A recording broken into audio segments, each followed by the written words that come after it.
welcome back to another episode of GraysMatter podcast. Here I am, Justin Grays, and I'm here with my co-hosts, Faye and Michelle. For historic purposes, today is February the 6th, 2021, and we are still in the pandemic, with the bonus 2 strains found in Minnesota. How are you doing today? I'm doing pretty good. Weather's taking its toll on my body, but otherwise I'm doing pretty good. Oh, you and me both.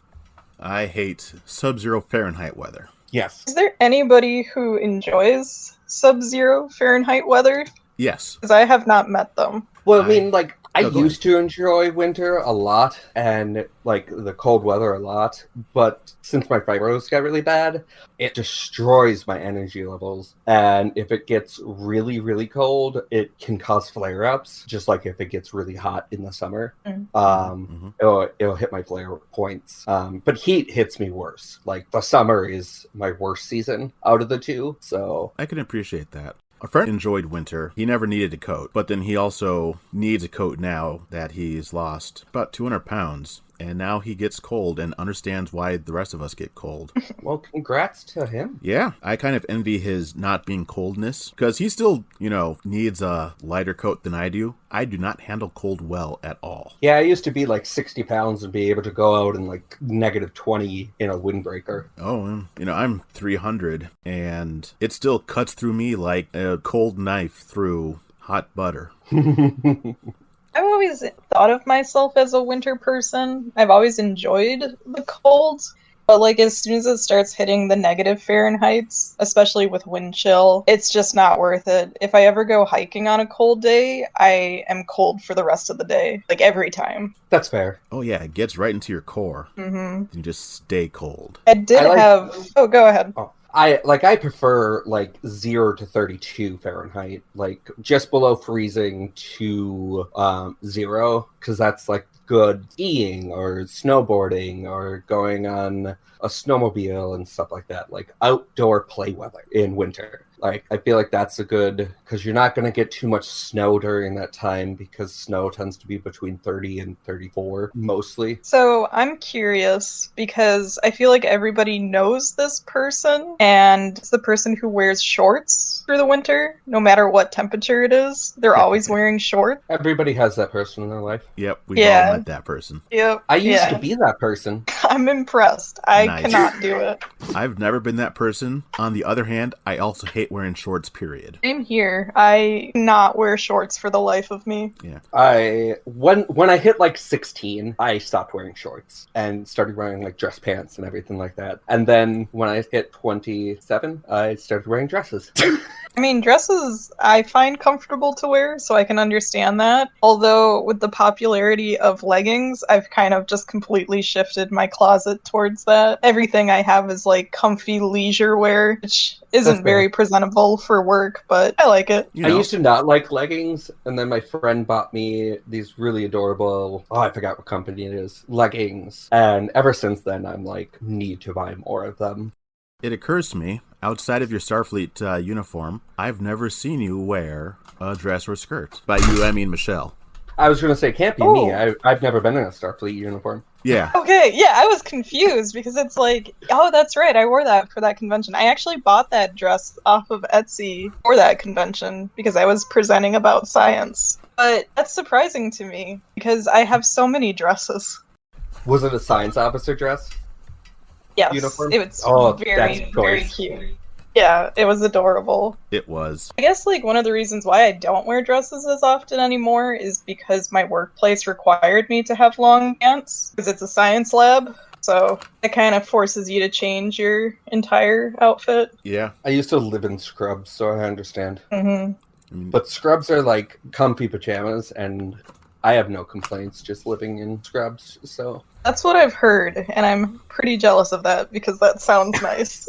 I miss conventions so very much. Too. I mean, I miss in-person conventions. I've done some online ones, especially Convergence. I did not go to Convergence. I went to Onyx Path and World of Darkness, did a joint gaming convention a while back, and I went to that. Mm-hmm. That was really fun. I think the way that we do conventions from here on out may have changed forever. I agree. I'm certain we will go back to the in-person conventions, especially for the large ones, the Convergences and the Gen Cons and that one down in Atlanta that everyone knows about. I'll put it in the show notes.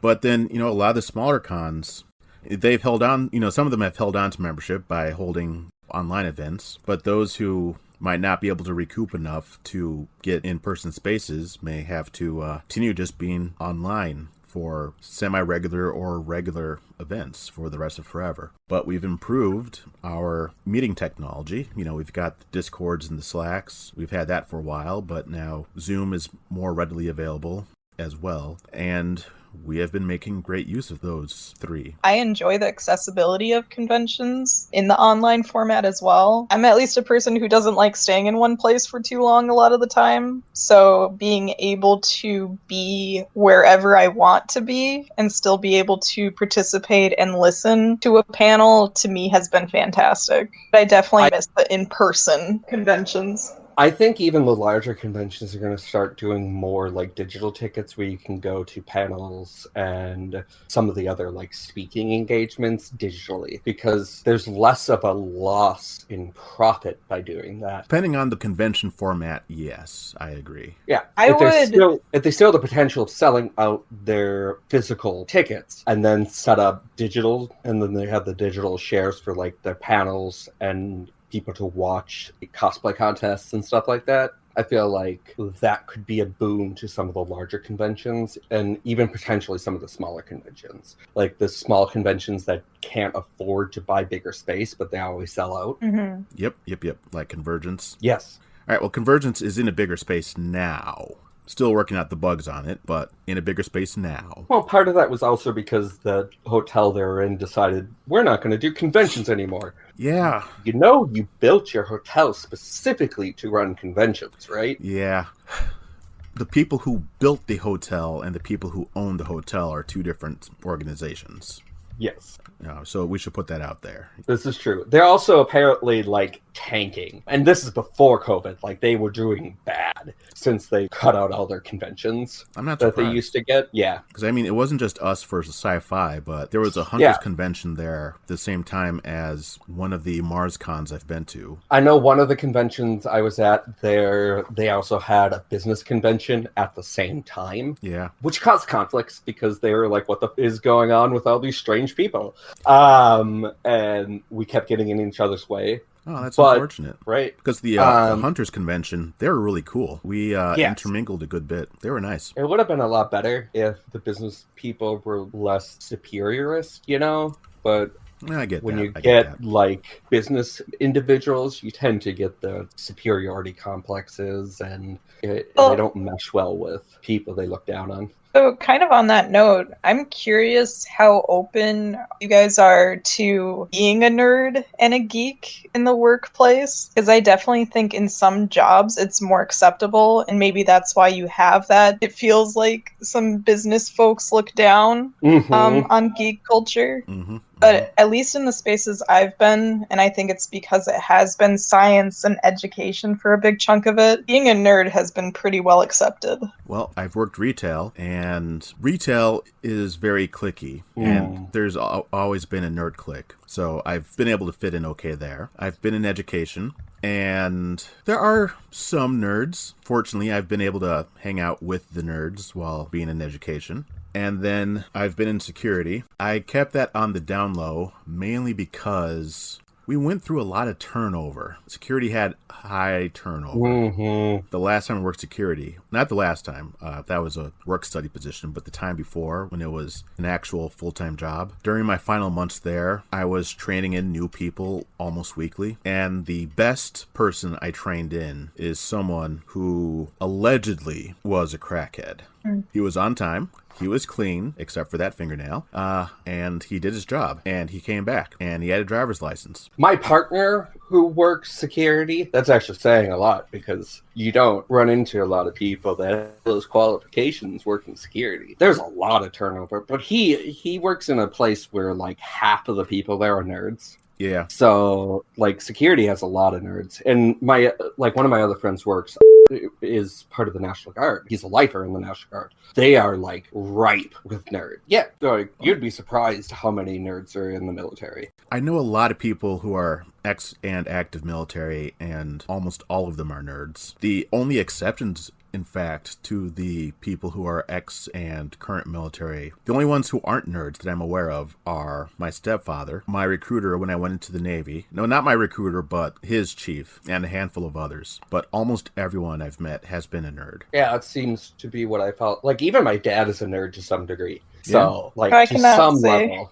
I cannot say the same for my parents. Neither of them were ever nerds in any aspect. I had to learn all of nerddom by myself. Are they in the military? They are not. Oh. But they are an immigrant family, so I wonder if that kind of factors into it. There were a lot of other priorities, especially like when you're 18 and move to the U.S. Mm-hmm. That's fair. That makes sense, yeah. Mm-hmm. My dad was a Marine, and he was mechanics. He's a big tech nerd, and he's also, like, one of his favorite shows was X-Files. Nice. He was also a big truck nerd, too. So he was there for the first Star Wars, like, standing in line in the big blockbuster lines. Just to give examples of the things. Like, he's not, like, a hardcore nerd, but he's definitely got it to the point where when he meets hardcore nerds, they don't faze him at all. Yeah. My mom and dad, they're not military, but they are nerds. I mean, they're both thespians, so of course they're nerds. That's a requirement for being a thespian. Yeah. Yeah, and my mom's a nurse, so she's a huge science nerd. That's where I got a lot of my science nerdom from. Yeah. Yep. How a lot of families have a black sheep. Nobody in my family is really like anybody else. We're all specialists in what we're nerds about. I could say that I'm the black sheep, except all of my siblings could say the same thing, and my parents could say the same thing. That's kind of nice. I like that. It's good to have diversity in the family structure. Definitely one of my favorite things with my siblings, since we do have varied interests. My brother is super into history, and my sister is like a full-fledged engineer, so she like knows how to build things from scratch, do models online and everything. Nice. Doing creative projects with them is always fun because there's just so many different angles to it. Yeah, like my middle sister's we have that same. My middle sister's a huge crafter. My oldest sister is also a nurse. Each one of us who went into healthcare went a different route too. I went psychology. My mom doesn't understand psychology at all. Neither does my sister. My oldest sister, the one who understands it like the closest is my middle sister, who went into like childhood development at one point. So like that's the only bit of psychology she really gets. But I've studied psychology pretty much since I was 8 years old when they're first like, you have depression and anxiety. And I was like, oh, that explains why I'm afraid of everything. Yeah. And then working in healthcare, you either have nerds or people who don't care that you're a nerd. Yep. The only place that I really ran into like issues where people are like, haha, you're a nerd, and like was nursing assistants when I was a nursing assistant, because you're not necessarily working with healthcare professionals at that point. Like a lot of the people that go in to be nursing assistants or PCAs, half of them are people just needing a job, and the other half are people that are starting their healthcare career. Mm-hmm, so like it's a 50-50 whether they're like non-healthcare nerds or healthcare nerds. Yeah, healthcare assistants are a completely different breed from nurses. The rest of the industry. Yeah. I am so glad that my physician is about my age. Like, she is maybe a year older than me. On the one hand, it's kind of odd because growing up, all your physicians are older than you because you're a child. And so you get into the mindset of physician equals adult. Physician knows what to do because a physician is an adult. Right. But now I'm at the age where it's like, this person is my age. We went to school at the same time. Oh, this specialist who I just saw because I have sciatica and I needed physical therapy, they are 15 years younger than me. I am old now because the people taking care of me are children. I totally had a situation where I went into a PT and the person was like 8 years younger than me, and I was like, oh, this feels weird. Yeah, but I do like that when we're the same age because it's easier to speak the same language. Agreed. Like, there isn't the generation gap of... I made a Weeble Stuff reference the other day, and she responded, appropriately. And I'm like, yes, exactly, this is it.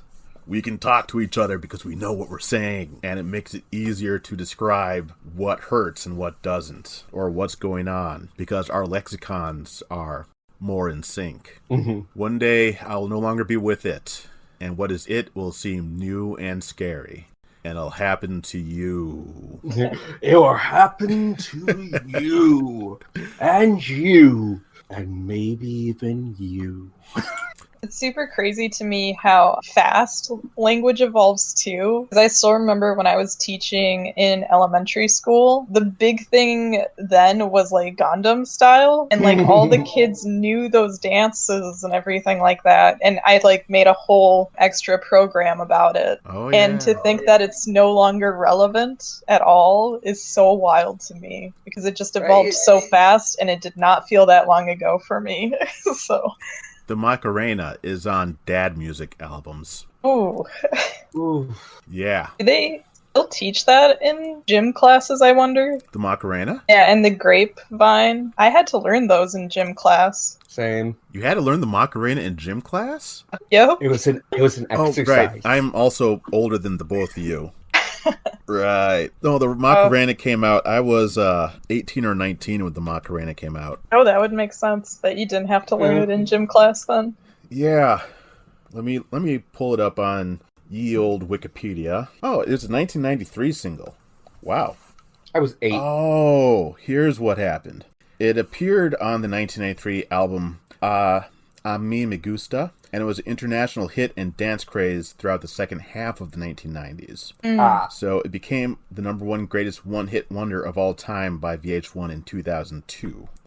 So while it came out when I was 10, when it became an album when I was 10, it became the greatest one-hit wonder when I was 19. You're only like 2 years older than me. Oh yeah, I am only 2 years older than you. Yeah, 2002. That was my... Because I graduated in 04. I graduated in 01. I'm 3 years older than you. I was born in 85. I was born in 83. I was born in May of 83. So you're 2 years older than me, but you hit the early split for school. Yes. You both make me feel so young. Thank you. Thank you. Being a 91 baby. Working with kids, I feel so young right now. My partner was 93, so oh, yeah. I call him a baby all the time. Mm. My youngest sister is older than you. Wow. I'm the baby of my family.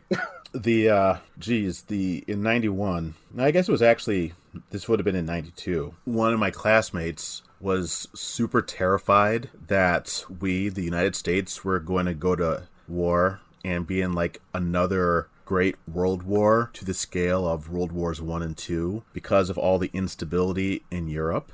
Oh, yeah. And I was, when we were sitting in circle in our homeroom, and I was like, this isn't going to affect us at all. This is America. We are going to be fine in the middle of America where nothing happens.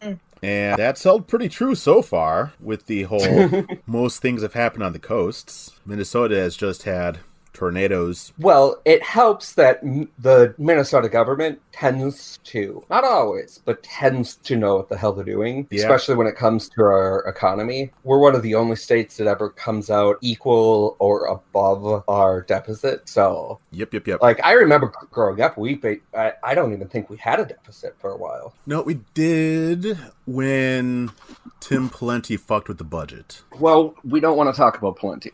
Yeah, we had good and plenty enough of him. When our freaking crazy governor did better than Pawlenty, like, I don't know how I feel about that. Jesse Ventura? Yeah. Oh, yeah. Well, part of the reason why the state shut down when Ventura was governor was because Governor Ventura set out to actually fulfill his promises. Like, actually try to keep his word. His promises, some of them were really stupid, but he tried to follow through and keep his word. And the state said, no, you can't do that. Yep. As I recall, he proved that the traffic control lights on freeway on-ramps didn't actually do anything. He did that. He also wasn't he the one who shut down the cameras? Prevented them from being used in courts without a cop actually pulling you over. I thought that came about after he was out of office. I can't remember. I just remember that was the dumbest law I ever thought of. I'm like, what happens when you're not the one driving the car? Yeah, same here.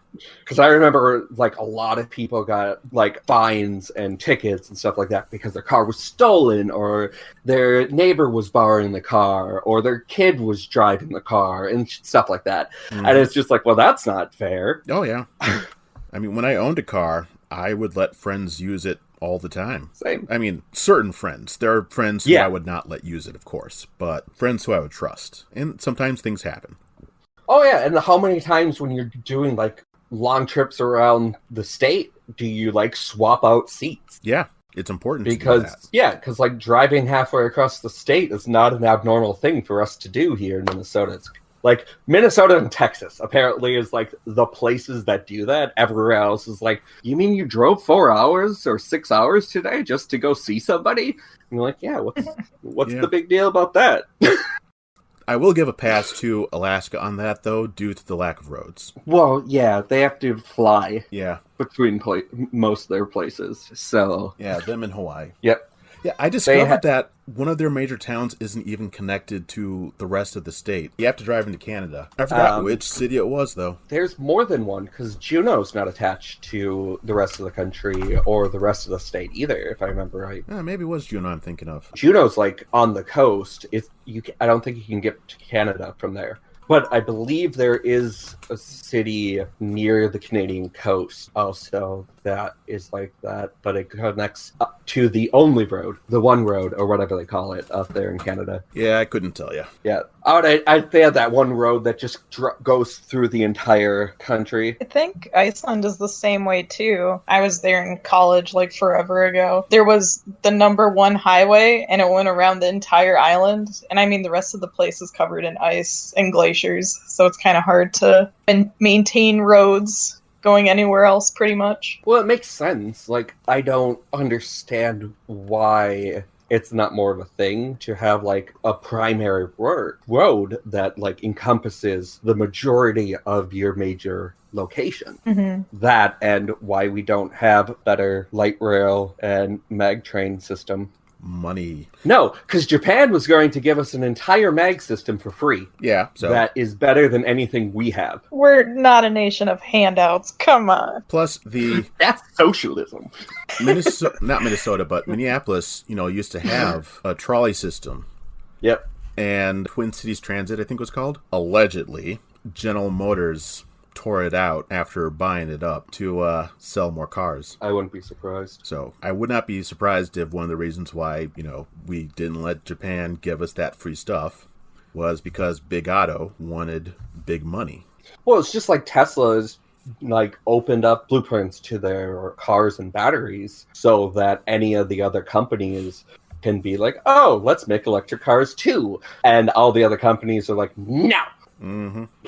So... I mean, car dealerships, the big ones anyway, the ones that sell you new cars have to have deals with manufacturers. There was a whole Adam Ruins Everything episode about that. Yeah. I'll make sure to put that in the show notes. In the Stellaris game that I'm playing, yeah, I ran across a planet that went through a catastrophic ice age caused by what appears to be a geothermic event. And one of the comments was people on the fringe scientific community believe that it could have been caused by an industrial society causing greenhouse gases to go overboard, and essentially what's happening with our environment right now. And they're like, but that's only on the fringe communities, because most of the scientific community believes that anyone who's reached the industrial age isn't stupid enough to let that happen.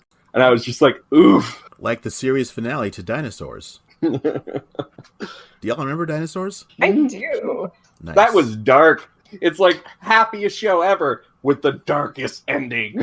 Yeah. That was like really formulaic that was in the 90s, right? 80s or 90s? Yeah. I want to say late 80s, early 90s. Nuclear family formula, exactly like The Simpsons for all of them. It was April 26th, 1991 through October 19th, 1994. Yep. Speaking of I'm ice fairly ages, certain. Apparently the Northwest Angle, the only way in or out now is through the ice bridge that's there because it's frozen due to winter. Oh, no. Because the ice bridge that used to always be there and now only seems to be there during winter. Yeah, that one. Ugh.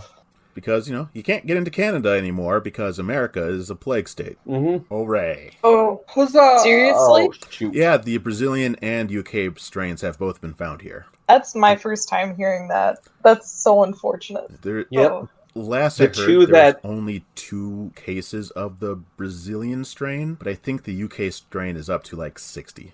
Yeah, but the issue is those 2 strains, if I remember right, aren't covered by the vaccine. Correct. Yeah. I think, isn't the vaccine effective against one of them, but not I think it's the UK strain that's harder? I am not clear on that. I will have to research that. It's one of the 2. I remember the vaccine is still fairly effective against one, but not the other. I don't remember which. It might boost your immune system against it, but I don't think it prevents it like the rest of them. Mm-hmm. And I just remember that the UK strain is not more deadly in that it has a higher chance of being fatal to a single person, but it is deadlier in that it is easier to spread around, and therefore has a higher chance of being deadly to a person. Yeah, it has the faster spread rate. Yeah, so it is not more deadly, but it is deadlier, which is like a sentence I never thought I would have to say. Right. Like, of all the things I never thought I'd have to say, that is perhaps the most never going to have to say thing I thought I'd never have to say. I mean, they're already working on the 3rd vaccine to incorporate the new 2 strains. Yeah. But, I mean, that could take another year. It could. It could also take far less because, I mean, they've been working on coronavirus vaccines for... Ever. I mean, since... I think they started before SARS, if I remember correctly. That sounds right. Which is one of the reasons, though, why a lot of people are suspicious of the vaccines that are out already. Because it seems like, it seems like 1 year is quick to get through all 3 trials, all 3 phases of trial testing, when it's not been just a year for these vaccines. It's been longer than that, and they've been, fine-tuned for this coronavirus. And a lot of the parts of the phases have been done at the same time. Yes, and we also had a lot wider testing pool because everybody was like, yes, test me. Yeah. So when you have, 20,000 people wanting to be tested and willing to be tested versus a normal 5,000 pool test range. Now, I'm just shooting out random numbers. I'm not exactly saying this is normal testing procedures. That gives you a lot quicker results because if those 20,000 people are all showing the same results, same side effects, same end results of immunities, things like that, that's going to give you a bigger end result pool and allow the test cycle to go through a lot faster than if you test smaller groups through a longer period of time, which is what they normally would do. Yep. Hashtag not medical advice. Yeah. So, kind of related. Yeah. Are you guys going to be doing anything to celebrate the 1 year COVID-versary? Because I know it's this February. Sometime soon, we're going to have from the first reported case in the US now, it would have been an entire year already. Oh, I looked at it as the first COVID-versary being back in November or December because I kind of was looking at it globally. I did not think about it from just within the United States. Yeah, that's how I thought of it too. That's why I've mentioned many times it's been over a year since COVID has struck. Yeah. But that's a good point. Mm. The US is by far the most dangerous and most affected. Yeah. Right. And I guess maybe I'm just measuring it by how my life has changed from it. Because in 2019 in November, it didn't really affect my life just yet, but by February in 2020, it definitely did. I'm actually fairly certain before there were wide known cases that I was sick with it before testing or anything else was available. Or at least I remember in February being so god-awfully sick. I had a hard time even getting out of bed. Ooh. That is possible. Yeah. I should get together the members of our house and play Pandemic. Oh, that's a fun game. I like that game. It is an extremely fun game. We should spend the day playing Pandemic. That would be fun. But yeah, like this has affected me like way more than I expected. When it first like started, I was like, oh, everyone's quarantined. Everyone has to stay home. Oh, I do that already because disabled, immunocompromised. I don't get out much to begin with. But now I can't, and it's so much different. It is different. Being someone who's very outdoorsy, it was very wild to me that as soon as the pandemic hit and places started shutting down, taking extra precautions, the parks nearby me were so full of people. It was wild. It's like what a trail for me normally would be like next to empty. I might run into one or two families along the way. And this is like within the cities still. Mm-hmm. Quickly became like there were 20 plus folks like in groups too, all in the park together. And it was before mask mandates and all of that. So it's like I kind of appreciate people appreciating the outdoors, but it was also taking away from my space at the same time. And it's a little selfish, but I definitely miss. I can appreciate that. I had 2 spikes in our neighborhood like that, where we have a park right nearby, and we had, when the initial lockdown happened, there was a big boost of people there and a big boost of people just walking around the neighborhood. And then 6 or 8 months later, so just a few months ago, before winter, we had another spike. And I don't know if that was just because like winter was just about to hit and they're like, oh, we got to get out before enjoy the weather while you can. Yeah, we definitely had similar. And I live up in North. So, like, right in the middle of North Minneapolis. For me, I don't think I'm going to do anything to celebrate the anniversary of the first reported U.S. cases. I don't even know what day of the week that would be. If it's a work day, I'll be working. I'll be working from home. I'll be glad that I'm working from home. Yeah, it's February 12th from what I've searched up, but I don't know if that's the most accurate. That would be next Friday. I will be working, and I'll probably have forgotten that it's the anniversary by then, to be honest. I don't plan on doing anything for it. I will just continue to... I mean, my dreams have finally started to be affected by this isolation. And for me, that's saying something. Because I am used to, isolation due to the way my 20s were. Mm-hmm. So, before, I'd have a lot of mundane dreams. Like, I'm walking somewhere, and I'm still walking. And wow, this is far away. Or, I need to get to this one university. I gotta catch the bus. Why did all the bus stops change? Alright, I need to catch this bus to transfer to this bus to catch this bus now. But even my dreams that people would find to be like space adventures are mundane. I'm on a starship. I'm a science officer on a Federation starship. I'm on the bridge collecting science reports while there's an away team on the surface sending me up different reports, and I'm putting them together and doing analyses. Yeah, I have literally either slice of life dreams or apocalypse dreams. Yeah. Like, nothing in between. And it's just like, oh, okay. So, like, I guess I can say I've had more apocalypse dreams, but they're still, like, slice of life in the middle of pandemic apocalypse type dreams. So it does, I guess, I don't know if I could, say that they've really been affected. Well, my dreams have been shifting towards having sex with friends, which is, I don't have those kinds of dreams very often, but they're becoming more and more of a regular occurrence. So I'm like, yeah, I think I'm, missing people in the real world now. Yeah, that's definitely a sign of, like, missing, both physical intimate contact and just, like, general, like, in-person emotional contact with friends and companions. Yeah. So, yeah. I mean, I talk to people all the time online, get face-to-face online. I have more contact with people now than I did in my 20s. When you're used to that, being able to go and see your friends at any time physically, yep. Even if you don't, like, that's a huge difference on your psyche. It is.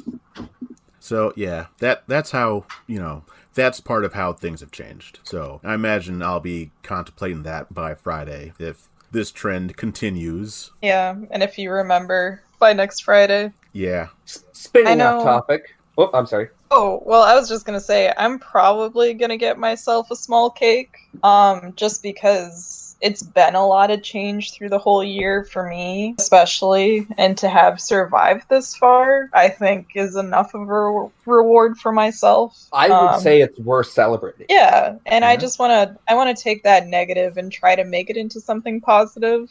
Agreed. Just to the best I can, and eating cake sounds great. Any excuse to eat like cake is good to me. Right. Like if I remember it, like that's the issue. Between like fiber fog and stresses, if I remember it, I will definitely do something for it because it's a big milestone. It's an important milestone, both personally, not just both, but personally, culturally, and globally. Like it's a big milestone, and it's tragic on so many levels, and it's impacted us on so many levels that we won't even understand for the next 50 years. Yeah. So doing something, I would argue anytime this month, really, just to make that positive for yourself, remind yourself that life is good, life is positive, we can make good out of the negatives that affect us, would be an important thing for our psyche, for our social lives, everything. So yeah, it's a good thing to do. And it's also amazing that we here in the United States, and especially people in our situations who work with public or we're high risk. There you go. So anyone that's high risk, especially those of us who are of a higher risk, that we have any of us who are still alive, because consider the United States, we've had so many deaths so far.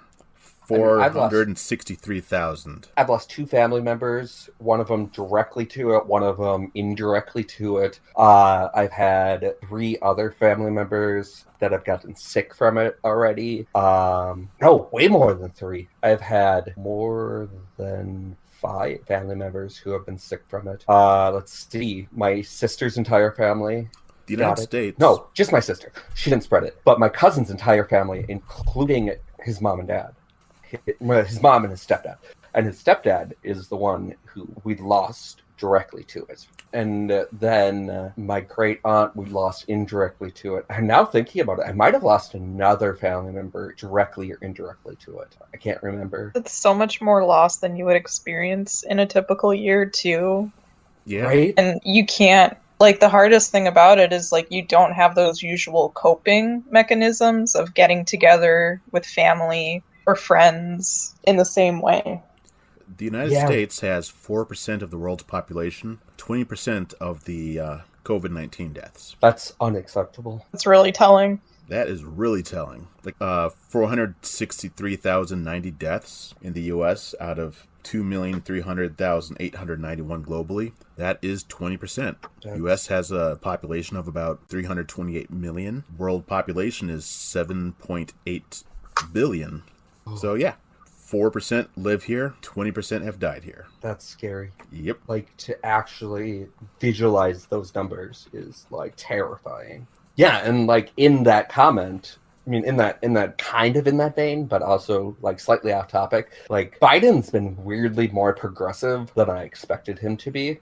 Is it that he's been more progressive, or is it that returning back to competency seems like being progressive? I feel it's more of that, the latter, because I do feel like it's reverting to normal, and I really hope people don't forget, you still have to fight for shit. Oh yeah, we definitely have to fight. We have to fight more than ever. People need to realize, we need to push more than ever, and that's saying a lot. Even having somebody that's 1% towards us compared to somebody that was 75% against us. You know what I mean? So we still need to push harder. We need to fight harder than we've ever fought before, because in 4 years, if we haven't fought, we are just going to fall back into the same political down spiral that we were. And while politicking is only a small avenue of what we need to do for our overall changes here in the US, that is still a thing that we cannot lose. Even if we just hold it at status quo for the next 4 years and get something better, that's still a lot better than where we were just a year ago. We need to fight. We need to fight in every lane that we possibly can. That's why GameStop, AMC buyouts are important. Like, even if we lose every penny that we put into that, we need to buy and hurt the people that tried to screw the stock market. Like, we need to hurt them in the ways that they have always been hurting us. We need to find every avenue that we can to be like, yeah, we're done being the dirt that you walk on. A big chunk of it, too, with the stock market is just realizing that that does not reflect our wealth as a nation. And it does not reflect our health as a nation either, or the health of, like, the people who live here. And just kind of not equating capitalistic gain to, like, human decency and human wealth. The more we realize that the stock market does not benefit us as a society, as a culture, as a people, the more we will be able to step away from capitalism. And that is more important than people realize. Stonks. And I will easily say one of the biggest issues with our stock market is the issue that people outside of our country can buy our stocks. They can? Yep. Huh, did not know that. We have a global stock market, despite it being the U.S. stocks. Is it every company that's globally available, though? Or is it limited? I would have to go research specifics about that, but I do know that a lot of the big trades are global. And Europe has similar issues with this, with the European stock market, because I know we can invest in parts of the European stock market, or at least we used to be able to. I don't know if that's still the same with a lot of what's going on in Europe right now. So they have similar issues with that. But it was part of the idea of globalizing the community. And if we continued with the progression of globalizing and unifying all of our communities, that would have been fine. But we did not. We only globalized capitalism, and that did not help. And that's all that the stock market did. And it helped. All it did was help the top capitalists. We need to stop those things that help anything. Like, we need to stop helping anybody above, like, the 30%. I'm not even talking about just the 1%. Like, that's too much. Nobody needs hundreds of millions of dollars, you know? It's just hard. Millions of dollars is hard to spend, let alone, even in our economy. Like, let alone hundreds of millions and billions of dollars. It's hard to justify accumulating that much wealth without understanding that it hurts others. I don't know about y'all, but I know if I ever came to a sudden amount of wealth like that, I don't think my lifestyle would change very much. And I know that I could willingly give out a lot of that money to, like, an organization or something else where I think it would see better use. So I don't know how the psychology works there too, and I'm sure it's pretty fascinating of when someone accumulates that amount of wealth, why there isn't that desire to, like, spread it around, maybe only spread it within their inner circles. There's a lot of studies out there that suggest there's more sociopaths and psychopaths in big business than there are in serial killers. And that is terrifying. I also have to consider where the big money came from. Like, Elon Musk, he didn't vault himself into richness from nothing. He had those South African blood emeralds or something first. He came from money. Yeah. A lot of people do come from wealth, and it's not from nothing. And that's just all over the place. Yeah, wealth stays into like that. Yep. So many of the people that are like, oh, we pulled ourselves from our bootstraps up and became the American dream. No, you didn't. You started from money and power, just a lower echelon. Whereas people who win the lottery are almost guaranteed to end up worse off than they were before they won the lottery. Yeah. Or if they come into a better station, they usually end up either fixing their lot in society, or they improve a lot of the lot of the rest of their community. Like, they invested into their community. They don't just like, oh, I'm rich now, screw everybody. You know? So they don't maintain that wealth. like you'd think a lot of other people do. And of course, there's always exceptions, like Kanye West, self-made billionaire, really wants you to know he's a self-made billionaire, and he doesn't do things to improve life for people. Whereas Dolly Parton would be a billionaire if she didn't, keep giving money to charities, keep trying to make life better for others. Mm-hmm. So, as with everything, your mileage may vary. I feel like the entertainment industry as a whole is a eternal gray area in that wealth gain. Because no matter what, no matter how talented you are, no matter how skilled you are, no matter how good you are, entertainment always comes down to luck. Being in the right place, being recognized by the right people, being backed by the right industry and money. Like, that's what it comes down to, always. You rarely ever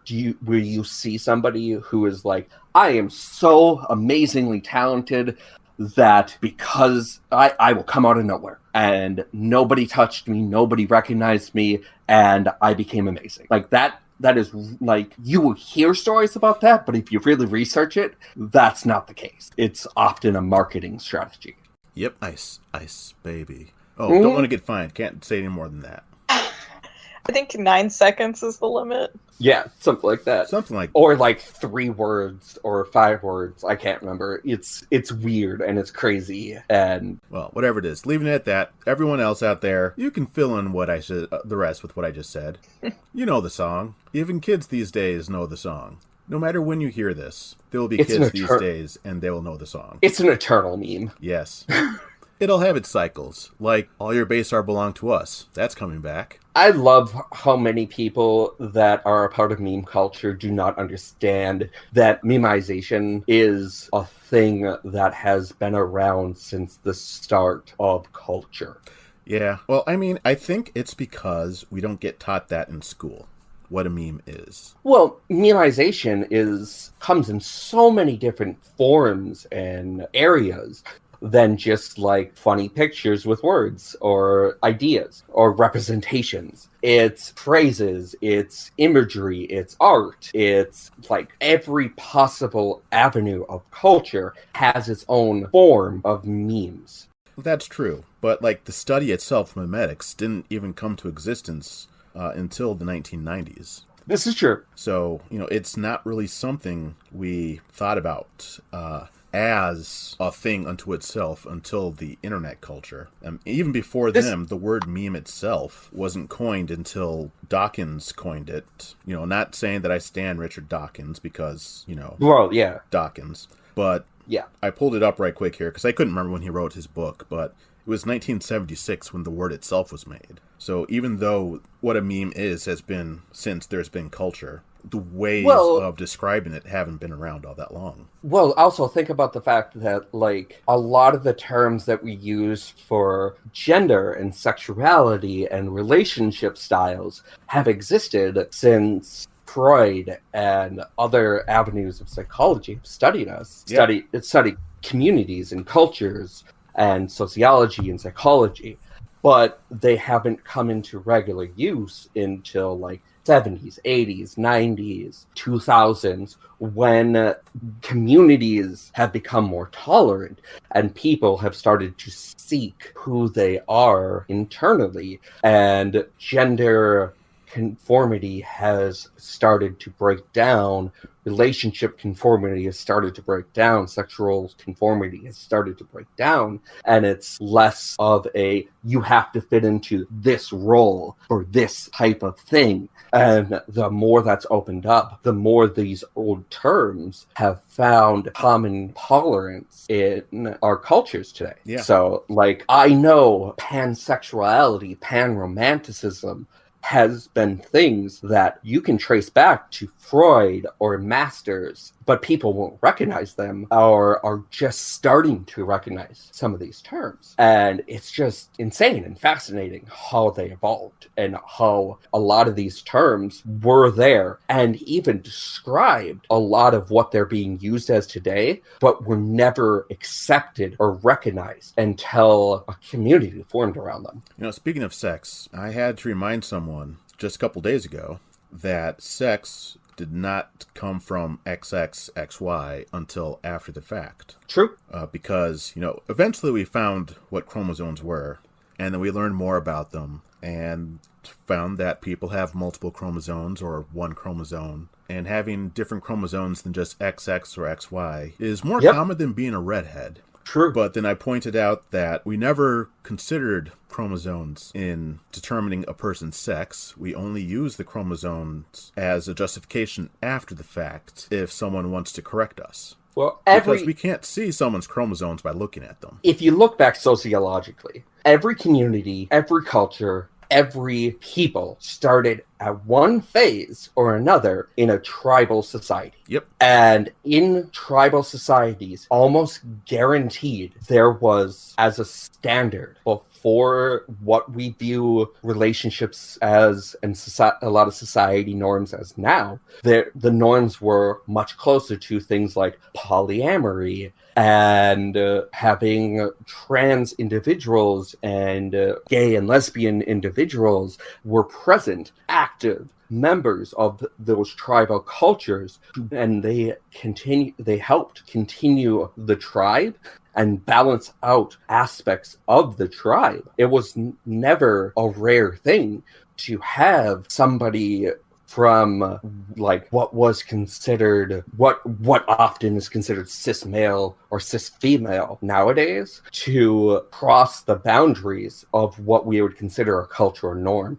There was no such thing as the men went hunting, the women stayed back and gathered. That wasn't just a thing. There wasn't you're a man and you're a woman, you will hunt, you will gather. That wasn't a thing. It was what person of the tribal community fit what roles best. That was always how society survived back then. Yep. And if somebody that was considered cis female hunted better, they went out hunting. If somebody that was considered cis female back then was a better warrior, they were a warrior and they fought. They were not pigeonholed. They were not told, you have to gather. No, it was always where do you fit best in our tribal society? And when you face people that were in those tribal societies that were trans or gay or lesbian, they would be a part of taking in lost children from outside of the tribe that joined the tribe, children from families that were not good at raising their own children, and things like that. So they always had a place in their societies, no matter what. They were never ostracized. They were not kicked out. It wasn't until like fairly recently in our societies that they started to get ostracized, and those like records and like memories and oral histories were started to get squashed because it wasn't normal and welcome. Yep. And it's disgusting. And a lot of it has to do with religion. Yeah, religion, colonialism. Mm-hmm. How much of colonialism has happened because our religion is right and you guys are savages? A lot. I mean, that's part of why we have India and Pakistan with the lines that they have now, and Israel and Palestine with the lines that they have now, and well, all of the Middle East and all of Africa with the lines that they have now. You're fine. Like, there's regions of Asia and Northern Africa where we have the lines drawn, but they have like soft lines where their cultures intermingle always because they don't see reason for hard lines in their communities. Well, maybe in Asia, but not so much in Africa because of how strongly the Dutch, the English, and the French have beaten the idea of killing each other into heads and creating more lines to divide people than there were. I know it's a lot rarer in Africa, but I'm pretty sure I had read some stuff about that. And I know that there's also, well, I don't know for sure, but I believe I also read some stuff about some of the tribal communities that still exist in like South America too, have similar ideas. Yeah. Like, they won't recognize the governments down there. They only recognize the tribal communities that are around them. And a lot of those tribal communities won't have hard lines. They will interdisperse between each other. They will trade between each other freely. They travel between each other freely. And their only issue is with those outside of these tribal communities. I am not prepared to speak on South America in any way, due to my not having looked into much about South America at all, except how Portuguese became the dominant language. That's fair. And this information could be old. It might not still be norm. And I could also be mixing up areas.